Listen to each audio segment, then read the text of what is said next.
സ്വാഗതം ചെയ്യാം രാജശ്രീയെ on the stage.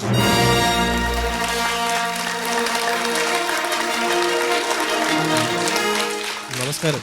നമസ്കാരം.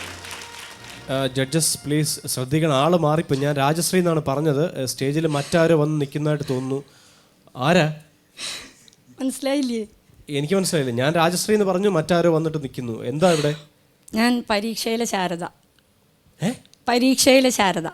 നല്ല change in getup. Thank you. Lovely ചേച്ചിയുടെ കഴിവാണ്. ലവ്ലി ചേച്ചിയുടെ കഴിവാണ്. കോസ്റ്റ്യൂംസ് എല്ലാം സ്വന്തം എടുത്താണല്ലേ? അതെ അതെ. ഞാൻ പറഞ്ഞില്ല, പെട്ടെന്ന് വരുമ്പോഴത്തേക്ക് നമുക്കൊരു വേറെ ഒരാളാണ്, വേറെ ഒരു കഥാപാത്രമാണെന്ന് തോന്നിപ്പിക്കുന്നതിനകത്ത് പകുതി പണി കഴിഞ്ഞു എന്നാണ് ഞാൻ വിശ്വസിക്കുന്നത്. എന്തായാലും എൻ്റെ ഒരു സെയിം ഫീലിങ്സ് ആണോ ജഡ്ജസിനുള്ളതെന്ന് കൂടെ ഒന്ന് അറിയാം. എനിക്ക് ഇതിനെ അങ്ങോട്ട് ചോദിക്കാനുള്ളത്, ഇത് ഇങ്ങനെയൊക്കെ ഒരുക്കി കഴിഞ്ഞ് കണ്ണാടി നോക്കിയപ്പോൾ ആദ്യം മനസ്സിൽ തോന്നി, സത്യം പറയണം കേട്ടോ, ആദ്യം മനസ്സിൽ തോന്നിയത് എന്താ? വേറെ ആരോ നിൽക്കണ പോലെ തോന്നിയത്. ആ അതന്നെ ഞങ്ങൾക്ക്. ഇവിടെ ഒരു മുടിയൊക്കെ ഇങ്ങനെ ചുറ്റി സെറ്റപ്പ് ആക്കി വെച്ചിട്ടുണ്ട് ഈ സൈഡില്. നമ്മളൊരു 70കളിലേക്ക് തിരിച്ചു പോയ പോലെ അല്ലേ? പോയി